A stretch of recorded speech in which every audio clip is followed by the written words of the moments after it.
Hello everyone and welcome to our UniScript introductory webinar. My name is Adrien Lavaux, Product Manager for UniPlot, and will be giving today's session. This webinar is recorded and as usual you will be able to replay it later on GoToWebinar. Today's presentation will introduce you to the world of UniScript. During the demonstration, please use the side menu to forward us questions about the product. The UniPlot support team will collect them all and make sure most of them will get answered during a live Q&A at the end of today's session. Thank you all for taking part in this STS webinar. For today's session, I will make a brief introduction of what is UniScript and a first approach to how it works. After this introduction, I will go through 4 main usages of UniScript to extend UniPlot capabilities. We will start with file interaction, or how to handle and modify data file in UniPlot. Often UniPlot users want to create DialogBox. This will be our second chapter. The third part will be about making our script accessible via UniPlot menus. And finally, we will see how to store configuration for DialogBox. Let's dive in UniScript. As many programmation software, UniScript comes into 2 flavors. First, the command line mode, where you can directly write and execute your command and see a result. Here you have an example where you write 1 + 1 and get the obvious result, or call a function with some parameters. You just press enter and get the result. Just a small tip, when you want to erase the content, you write bool equals app command windows clear. This will erase the content of the UniScript command window. This is fine for quick interaction and testing, but you will surely want to switch to a more permanent solution, which is the script mode. To access it, you go to File, New, select Program Editor UniScript file, and then you can start writing your script. A little bit of philosophy, that will be the only one for today. For users not used to programmation, here is a possible workflow of using UniScript, which is pretty generic for programmation software. You will write your script, hoping that it reaches your goal. Once done, you will press on F4 to compile it. Then you have 2 options. Either you call it via command line as I have shown you earlier. Let me go back, calling your script like this. Or you call it in the code, because inside the code you can of course call your functions. If you're not happy with the result, which will probably be the first experience you have, you update your script just by writing and modifying it, compile again, execute again. And hopefully after a few iterations, you will be happy with the result. And then the most straightforward way to do is to save it in the autoload folder that you can find in your personal UniPlot directory. And then either you call it via a menu, or there is an automatic run and it can be called from another function. If you insert it in a menu, it will be accessible via this kind of menu or via the shortcut bar. Now, as I said, most probably you will have to work several times and do several iterations on your code. One thing that will help you do that is the debugger.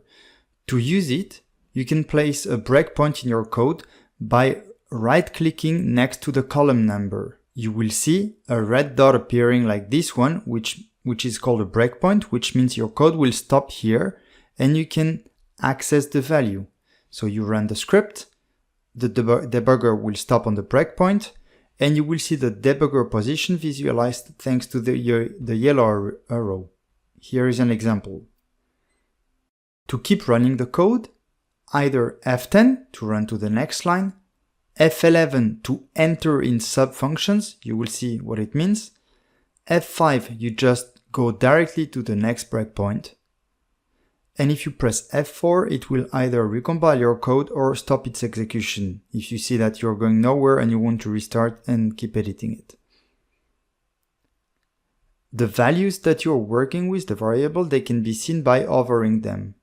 One important point, you have to compile the code every time before seeing any change. It means while the debugger is working, any modification will not be taken into account. If you want to take it into account, you have to stop execution, compile again by pressing F4 and running the code. Now that you know the environment a bit more, let's break the ice and see how UniScript looks like. I prepared this small example which summarizes UniScript main syntax elements. To study this on your own, have a look at Elements of UniScript in UniPlot help. Let's go step by step.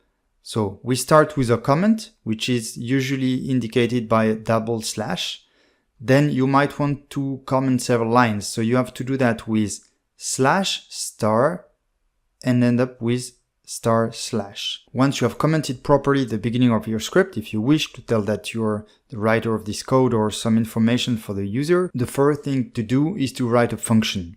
A function is always defined as follows. It starts with def, then the name of the function and the parameters. Take care with the parentheses and the curly brackets.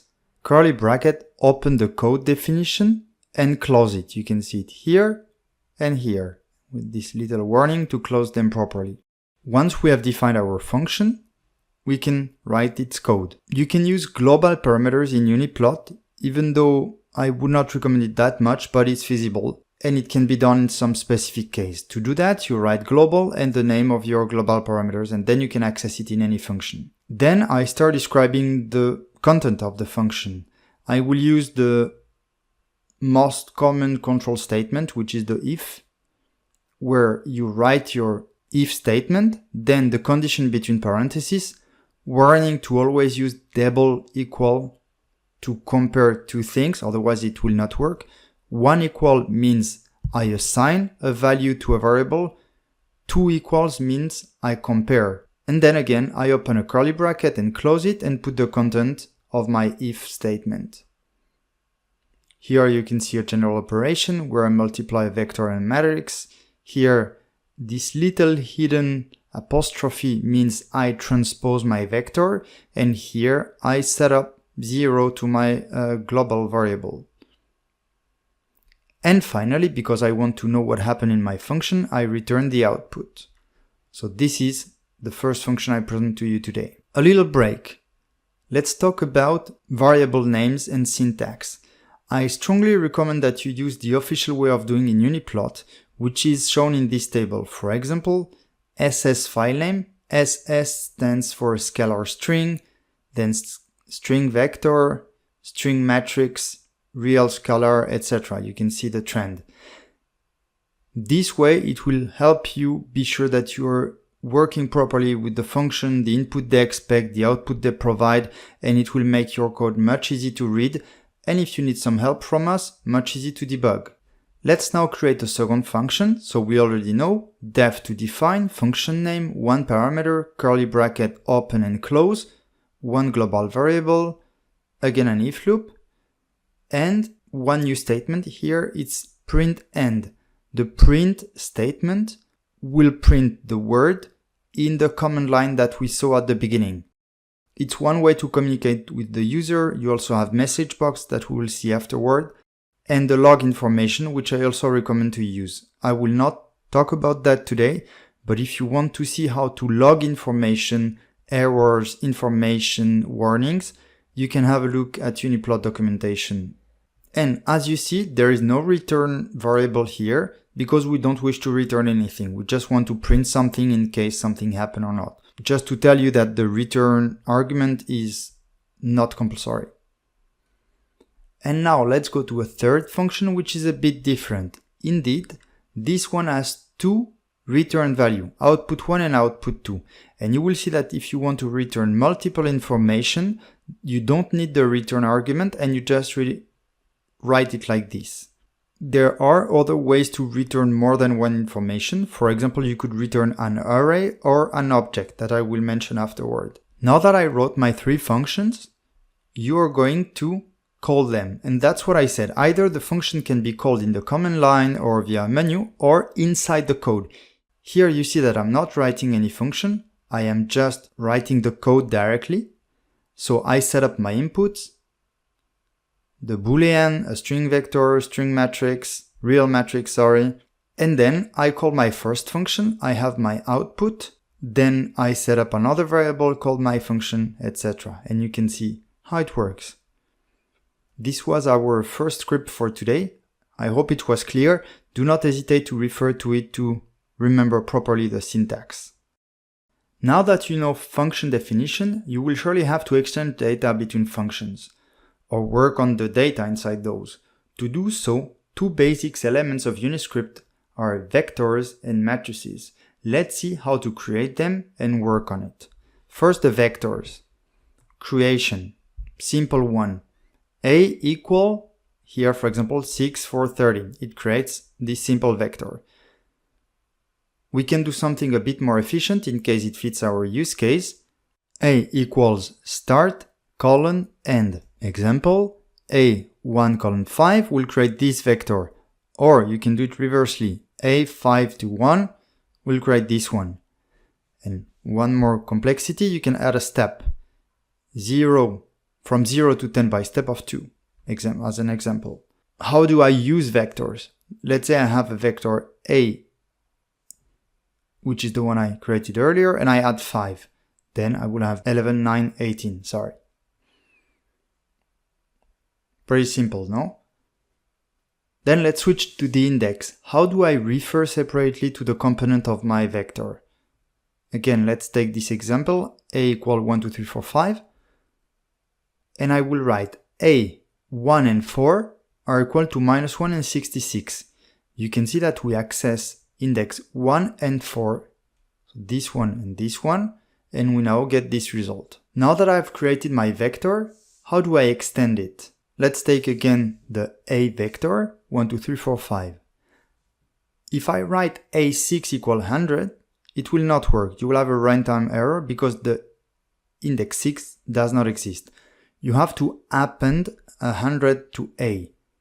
So you write A equals A, comma 100. This is how you have to extend your vector. Let's switch to matrix now, which are a variation of the vectors, of course. How to create it? Simple example, 1, 2, 3, semicolon 4, 5, 6, semicolon 7, 8, 9. And that would create this kind of matrix. And you can see here a more complex example of matrix creation where we separately create matrix and vectors that are somehow compatible when we assemble them in this way. And here, out of M1, M2, V1 and V2, we construct M, which looks like this. Now, warning, regarding the index, if I call M23, it gives 6 because it is second line, third column, second line, third column, 6. Which is not to be confused with M2, 6, which will return 2 values.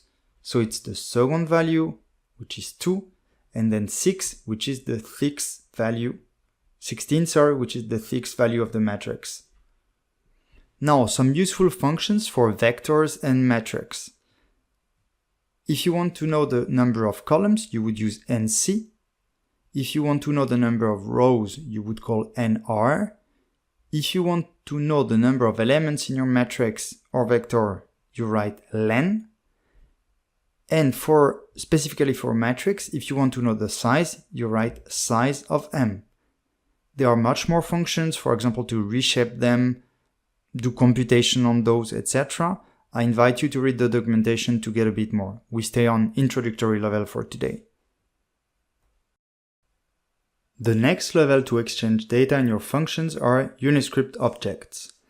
There are other forms to do so, maps or container, but they are a bit more old-fashioned. You will surely discover them in your UniScript journey. UniScript Objects can hold various information, and you can empower them with methods. I will not mention that in today's introduction, but feel free to check the documentation or ask us about this.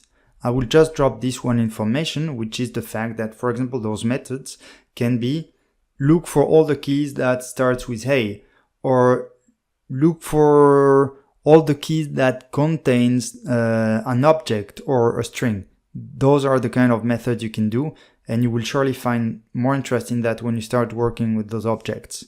Talking about objects, let's start to create them. I will present two ways to create them. One that is on several lines and a one-liner. The several line options. You call the object create functions. So you assign a variable to this function and C is now an object. Then you start assigning what we call keys. Keys can be either integers or strings and can hold strings, objects, variants, any kind of things. In this example, I create the key unit, which holds the information Newton meter. And then I create the key val, which holds this vector. Another way to create the exact same object is to write C equals square bracket, and then what makes all the difference is the small points, which means we're creating an object, and then we start alternating key and value separated by comma. So unit equal Newton meter and val equal this vector. Those two blocks are totally equivalent. As I mentioned, the objects can have keys of type string or integer. Now some useful functions to interact with your object and make them really useful. First, you can check if an object has a key with either this function or this function, which are equivalent, just two different ways to call it. For example, in a script, if you go through a certain function, you can add a specific key to your object, and later on, you can check whether this key was added to know if you went through this function or not. That's one way to work and use that. Then object lookup is used to retrieve the information from the object. There are simpler way to do that, but just know it exists. It might be useful someday. Now we'll go through two small examples. So really simple one, I create an object and I create the key 1 and 3 to which I assign 1 and 3. Those are integer key, and then I create a string key, which is val, and I assign it the value test. I could put test in key 3 and 3 in key val. It's not because you have an integer key that you have to assign an integer value. This is important. And then different ways to try see if I have some keys or not. Example, object has key. I mentioned my object and the key 2. The function returns 0 because I did not create a key 2. Then other ways to call the function. Then object has key 1, yes or no? Well, yes, so this will return 1. And then object has key val. Of course, I created it, so it returns 1. Really first interaction with objects. Then something pretty similar. I create an object and I use a new function that I did not mention earlier. I prefer those on the top, but just know that those exist. So object.set at 1, 1, 2, 3. It will assign the key 1 to the object and the value 1, 2, 3 to the key 1. We do the same for the key A, and just that you know that it's equivalent to those entries. Now I'm going to start and try to get my values. So I do object lookup in my object of the key 1. 1, 2, 3 was stored here, so it returns 1, 2, 3. Then we have object lookup 1, which is exactly the same function, and object 1. Those are similar again. And then exactly the same with the key A. Now one thing you have to know, the last functionality cannot be used if your string key has space. Like time of the day with spaces could not be a key used like this. You have to put it between square and quotes. Now that you have made your first steps into UniScript, let's discover another topic. For now, this will be about file interactions. When working with UniPlot, one of the first things you will want to do is interact with files. As you might remember if you have followed my UniPlot introduction video that you can find on YouTube, every file that is imported in UniPlot is converted to NC2. I will come back on that after. So let's say you want to open a file and start work with that. You can use the getOpenFileName function, which will open a dialog box and let you select a file and get the path, which will be here ssFileName. See how I use the convention I mentioned earlier. Then you might want to split the path for some reason, and then use the doFileConvert2netCDF function, which converts a file to NC2 format, which will be usable and readable by UniPlot and all your functions.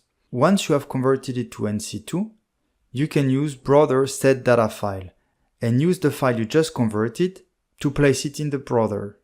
Now, if you don't want to put that in the brother and just work with it, you would use the NCOpen function, where you give your file name and the open mode, whether read and write, etc. Then you could list all the variables in your file and compare them to a list. Once you have modified your file, I will show you how, you can export data and export the NC2 file to a format of your interest, MATLAB file, CSV, MF4, whatever. Let's now go through an example. I will take the function mentioned above and drop them into some real-life example. You can see that I'm using always comments to try to make my code clearer. I will open a text file, so I use the getOpenFile functions.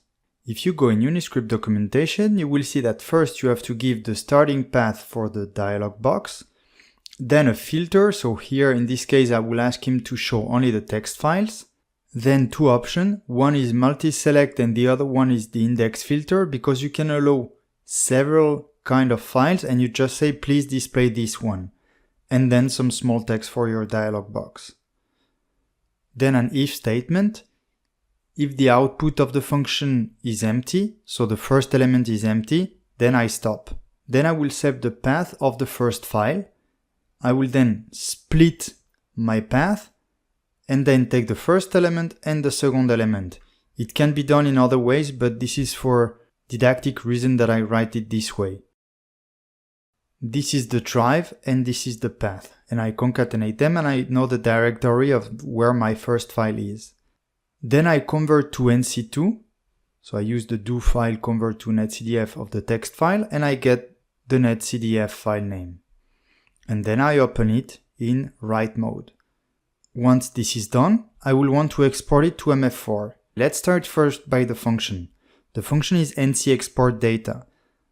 I have the NC ID that I want to convert, which is the ID of the file I want to convert, the type to which I want to convert, and the object that holds the parameters. You can see more detail on the function in the help.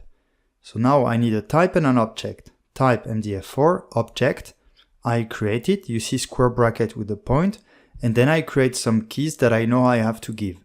So where do I want to save that? And the variable I want to save from my original file. Then I execute the function and I print a small statement saying it was done. So that was a nice example to show the philosophy of opening and interacting with the file from import to export, passing by conversion. But you can of course do more. Once you have opened the file, you might want to work on attributes. When dealing with files in UniPlot, you might have noticed that NC2 files have attributes, either global or per channel. You can find the global attributes by clicking on the list of channel in the data editor and click on global attribute and you will see the list here. Then, if you click on a channel, here on the right, you will see the channel attribute. And I will present all the functions you need to deal with those. One remark, whether they are global or per channel, usually functions are the same. The difference lies in the var ID, which is one argument of those functions. If you set it to -1, it will refer to global attribute. If you set it to a positive integer, it will refer to one of the channel and then to the channel attribute, of course. Let's start to browse them. NC attribute, att, name. Always you provide the NC ID, so which file you want to deal with, which variable you want to deal with, and the attribute number. So here we find the name, then we want to get the attribute. The NC@get function receives the NC ID again, var ID again, and the name of the attribute. So usually you would look for a specific attribute number and get its value this way.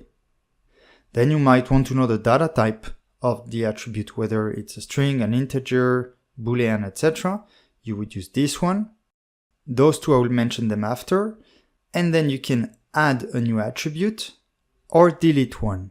And so those two functions, before using them, you have to enter in redefinition mode. So you would do nc_redef, @put@delete, and nc_endef. That's a bit tricky to get first, but once you have used it once or twice, you will understand. And as always, if you have any doubt, you contact us support@uniplot.com to give you more insight on that. But let's drop that into an example. Again, as earlier, I open a file, convert it to netcdf, get the NC ID by actively opening the file, and then two small examples. So I have a variable time, which has an attribute title, and I want the title of the variable time to be called time.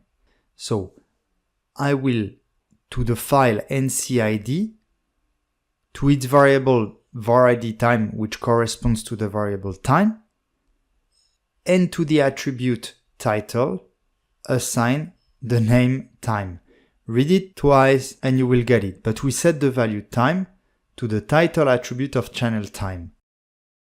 In the second example, I will copy the attribute of the channel time of one file, modify them and transfer them to another file. How would I do that? I use the ncvarying@, function, which is going to inquire the number of attribute of a variable by saying I want that from the ncid.mdf file, which is one file that is not present here, but okay, it's just one ID of a file, and the ID of the time channel, which is this one here. Then I'm gonna loop over the number of attributes. So for I in 1, 2 number of attributes, I'm going to inquire the attribute name. So I initiate a variable called @num, which will be equal to I, just for reference. And then I'm gonna say, please give me the name of the attribute of the NC file, ncid.mdf, with the variable varId in, which is the variable ID of the time channel again, and attribute number, so attribute number 1, 2, and 3. So you can see when I equals 1, I'm going to get this one, @1. You can print the name if you want. Then we are going to get the value with nc@get. So almost the same syntax, ncid, varId, and the name that I got in the previous step. Now I'm gonna get A.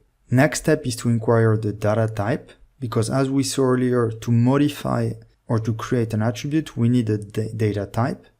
And then I'm gonna do the modification. I use the output function on the ncid final, which is the second file. Then I'm going to use the varId out, which is the ID of this channel in this file. I want to modify the channel, the attribute, which is called ssName of data type that I got earlier, give it the value values, and overwrite if needed. And then you can check that what you did was correct by checking the nc@get and nc@inc data type to check the data type and value. Use those examples as reference when you want to work further with this kind of attribute, whether they're local or global. Talking about global attribute, let's see an example for the global ones. I'm going to use the same function nc@get of an ncid file, but instead of giving the ID of a specific variable, I write -1, which means I'm gonna pick in the global attributes. And I want to check the value of the nc has groups global attributes, which is, you will see when you work with files, an attribute that lets you organize channel by groups. Just for reference, I'm using a specific function which is a try except statement, which will try to run this statement, and if anything fails, you can do something and handle the error instead of crashing the script. So if nc has group equals -1, so it was detected and its value is -1, I create a variable with the same name, I say it's equal 1, I will look for the attribute nc has groups, the value will be this one, and then I use nc@put in my file, -1 to be global, I put the name of the attribute I want to modify, it's a byte value, 0, 1, and I set the value, and I overwrite it. And this way I modified my global attribute.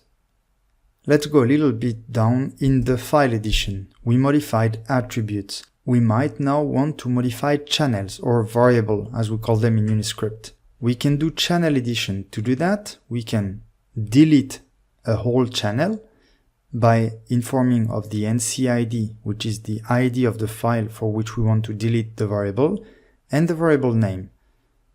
We can inquire an ID of a variable by giving the NCID and the channel name. So for example, 10, speed, and it's going to give the ID that we can reuse in other function, like for example, renaming it with the ncvar rename function. We give the ID of the file, ID of the variable, and the new name. Let's see a real example. Let's say I have a channel which is called channel 1, and I want to call it new name. I'm going to inquire the ID of the channel 1. So I write ncvar ID, ncid, a small mistake, ss name, and I get the ID of channel 1. And then I'm renaming it with ncid, var ID, which is the ID of the channel, and then the new name. It's a bit repetitive, but I hope you get it. The idea is really for you to get used to all those functions that are used heavily in UniPlot. Now we talked about attribute edition, channel edition. Now let's talk about global file edition. You will see that UniPlot is really efficient as modifying file in the following way. For example, you might want to add files. Let's say you're doing a mileage of several thousand kilometers or doing battery testing of several months, and you want to concatenate files one after the other to have one big file with all the data. You would use nc add files. So it's putting the files one after the other.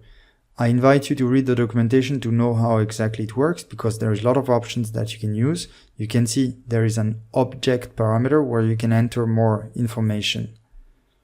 Then you have the nc merge files, which is going to do something slightly different. Instead of putting the file one after the other, they are going to be in parallel. In fact, it takes the original file and take all the channel of the other and put it next to it. For example, it can be interesting to, if you have two recorders monitoring a battery, let's say the battery management system and some current clamp that is recording the current of the battery. You can add those channels into the same file and having them in parallel. nc copy can be used to copy one nc2 into a new ncmt2 and modify it. Delete file, I think, is pretty obvious. And synchronize time. It's a function that you can use via the user interface. If you have seen my videos about file synchronization, you know it. But you can also do it via UniScript with this function. Again, all the information on how to use it is available in the help. But at least you know it exists and you can use it. Now we have modify channel, modify the file globally, concatenated them. We might now want to create new channel. Let's say you get two channels, you make a formula and you want to create something new out of that. You would do it this way. It's a simplified example, but with the main principle that you might need to use. I will start from the end. To create a new variable, you have to use ncvarput. That's the function. It uses the ID of the file where you want to put the channel, the ID of the variable you want to create, where you will start putting the value, because you don't have to start from 0, the number of values, and the value itself. But you see that we have to create all those. So ncid, let's state we have it. Let's start with the var ID. We have to create the variable, define the space in the file.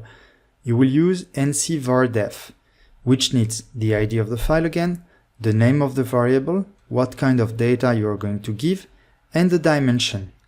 The dimension, you will see it's something also widely used in UniPlot, which means in fact the number of points for your variable.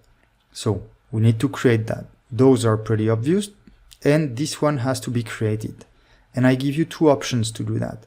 Either the easy one, you use ncdimdef, so dimension definition. You give the file where you want to create the dimension, its name, and the size, which is the number of points. Or if you want to save memory, but it's not really compulsory for regular application, you can look for an existing dimension and reuse that to create your variable. That's something totally feasible, and here is how you do it. You inquire all the existing dimension of your file, then you loop through them and you find the one of the size that suits your need. And now we have everything. And you can use the varput function. And that's for what I call a regular channel, which would be with integers or floating points. Now let's see how to create a text channel. They are a bit more tricky. You will see that the varput function has been adapted a little bit, and it's called nc varput text, which require similar information, file, variable ID, start count, and the data. Now we need to create the data. How do we create the data? File, name, we are going to put characters here, and we need 2 dimensions. And the dimension 1 is going to be the number of points, if we can call them like this, as for a regular channel. And then a second dimension which corresponds to the maximum number of characters of the whole channel. Let's see an example. I've created 2 datasets. So both of them have the first dimension 3, because we have 1, 2, 3 entry. And then we have the max number of characters on line 1, if I'm correct, is 7. You can see bonjour is 7, hello 5, namaste 7. So SV data would require dimension 1 to be 3, dimension 2 to be 7. And that's what I'm doing here. I have my SV data, so I will create a dimension in the ncid file called n, like number of points, of length of SV data. Then the second one, dim2, will be created again, and ncid will be called n characters, and it will be the maximum of the length of string SV data. strlength is going to return the number of characters per element of the SV data array. For the first one, it's going to return 757, so we take the maximum of that. So here was a quick introduction on how to create regular channel and text channel. Any doubt, support at uniplot.com for more information, because it's a little gymnastic you have to get used to. And finally, if you have some doubt, remember that the documentation is your best friend. As an example, you can go in index, type nc_, and you will see all the possible functions you can use for file edition. It is worth revising them from time to time to get to know what you can do. And I hope I'm not losing you, because we will start right now with DialogBox. Indeed, when creating script, you will want the user to interact with it or share information with him. DialogBox are here for that. I will present you 2 ways to create DialogBox. The easy way and coding. Let's start with the easy way. You will see that there are a set of functions that are predefined DialogBox. So you just have to call them with some parameters, and you will have some DialogBox, like for color input, message, or color map as an example, or the one we saw earlier to choose a file. I will let you go in the help to learn a bit more about them. Today I will focus on the creation and the coding of DialogBox. That's today's hard part, believe it or not. Let's take a simple example. What do we want? A small dialog box with a combo box and 2 entry. Well, how do we get it? We'll have to call the DialogBox function. To run, it needs 2 compulsory elements, a template and an initialization string. So the template is how my dialog box will look like, and the initialization string is what will be shown in my template. And then some accessory part that I will not go into detail today. So the template. You can relate each line of code on the right to an element on the left. Yes, we have to code DialogBox, but that makes them super powerful. In this case, I use time filter definition as a small entry, and then I have 3 elements, which are between pipe characters. The first one is the combo box, and then 2 entry field. Each element in DialogBox has a code, except for the entry field which doesn't have one, but for example, we can see for this one it's C, which means it's going to be a combo box. To know all the elements you can use in a DialogBox, I refer you to the help DialogBox, and you will see there is approximately 20 of those, and some from super simple to super complex, but powerful. One detail we'll see afterward, don't get afraid, this arrobas and the text is what we call a callback function, which means when I'm going to click on the combo box, some function will be called. We'll see afterward. So we created our template. We now have to initialize it. 4 steps have to be followed. The preparation of the data used in the initialization string, create the initialization string, I display my template and call the DialogBox function. So here I'm going to create an array with the first entry choose channel, which is in fact what I see in the combo box, and a function that gets me all the variable of a specific file. So it's gonna be choose channel and then file 1, 2, 3, etc. Sorry, channel 1, 2, 3, etc. Then I create what I call a list box text, because the initialization string needs to have this array in a specific form. So I tell the create list box text, please take the array I created before and make visible its first element. So you can see the first element to be shown up, choose channel, and the rest will, which is this one, and the rest will be the list of channel of my file. Then I create my initialization string, which is going to be SV field channel list, so the output of the create list box text, and then 0 and 0. And you can see that when I start my dialog box, I can see those elements here. Then I provide my template and I call the dialog box with the template and this initialization string. And then you can see the title is just a concatenation of filter for and the name of a file. And when this line, line 85, is being executed, the dialog box appears.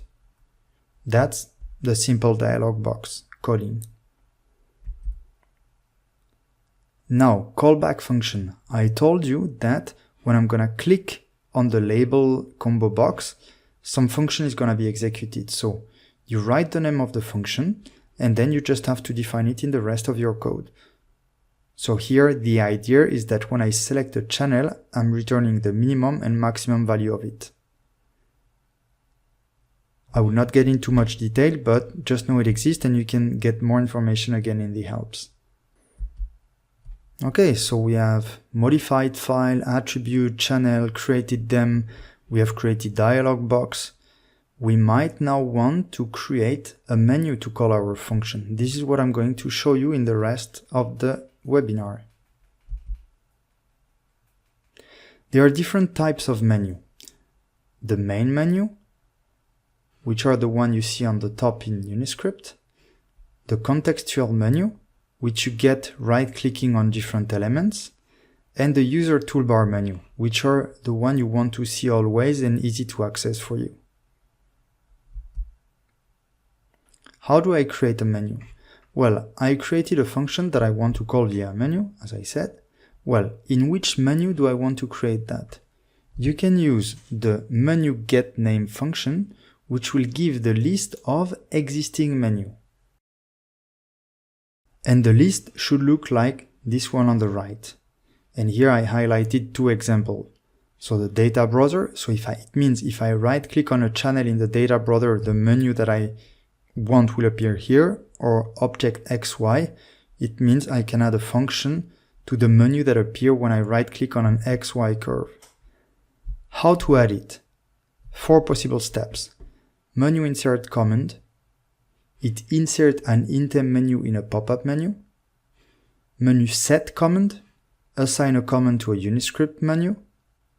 Register command. This way you will be able to use it in the user toolbar. And user bar add. It's going to add the function to the user toolbar. And here you have an example. So I created a function called myFunction_b42xy.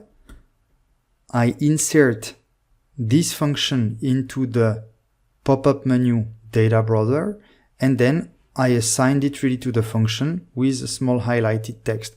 So this is the execution of the first function, and this is the execution of the second one. And by doing that, when I click on Appel de ma fonction, this function will be executed. Here you can see a complete code of what I've done. The idea of this one is to check whether the function has already been assigned to a menu. So we take the menu map. I told you at the beginning we have objects, we have maps, so this is a map. And we can look for elements in the map. So we check whether the data brother menu already has an item myFunctionB42xy. If not, then we execute the function to add it. And by using register command, we can then customize the user toolbar, and you can see the function is available to add it in the user toolbar. Final topic for today, XML configuration and saving to files. When creating a program, one can desire to save a DialogBox configuration. As an example, a DialogBox for attribute dictionary, where you translate dictionary manually. So the user is gonna say for client 1, A equals small a, B equals B, C equals C, etc. Then you want to save this information. So in your DialogBox, you're going to save the information into an object using getListBoxText. And then you're going to convert your object to an XML with object save. You give the object and the output folder if you want, and it's going to save to an XML file, as I show here. And then when you reload the DialogBox, you're going to use object load and create a listBoxText from what has been loaded. This is how it would work, and you can also save to a binary format if you prefer. But using object save and object load, you can save temporary information inputted by the user. And this way, from one event of the DialogBox to the next one, you can retrieve the information you want to display. Now that you have been introduced to UniScript, this is time to open UniPlot and see how to leverage this knowledge. I will show you different places where you can customize UniPlot. The first place I will mention is the data brother. As I mentioned during the training, if you right-click on a channel, you can select different menus. Well, here you can add the one of your choice to customize the way the channel will be dropped, or to get a specific information on the channel, for example. The limit is your imagination again. The next nice place to modify UniPlot is when you right-click on a dataset, 2D or 3D, and modify those menus. For example, in the append filter function, at the moment, you can create an FFT on your dataset, differentiate it, smooth it. Well, you can add any kind of filter, compute any kind of information, and display it on the diagram by doing so. To modify those, I will open one. You click on the help button. And then by reading the help, you can see that all the available filter functions are here. And going down, you can see that those can be modified by creating a new filter function and saving it as an IC file with the correct prefix to your function. Here is another example. And I think you're already used to this kind of syntax because we just learned it earlier. And if not, feel free to review that one and adapt it to your need. So filter function are one example, another one are new dataset, which will create a new dataset instead of replacing the actual one, and you can find some examples here. After dataset, you can also modify the main menu, which are on the top, by adding one or editing one that already exists to call your personal functions. And then I mentioned the user toolbar, where you can add your own function for the one either you like from UniPlot or the one you created. And finally, if you go in the file list, you can call specific function when interacting with those folders, and especially with the projects, where you can right-click, double-click, etc. on the elements that are held in the project folder and run specific action. For example, I want to easily concatenate all the files that are contained in a folder. This is something you could do here. Back to the presentation. This concludes today's introduction to UniScript, and we will switch to the Q&A session. But before that, quick reminders. The documentation is your best friend. If it does not bring the answer you are looking for, of course, contact us at support@uniplot.com. And do not forget to follow us on social media for more content. We have plenty of videos on YouTube that you can review to learn a bit more about UniPlot. Let's now see if we have questions from the audience.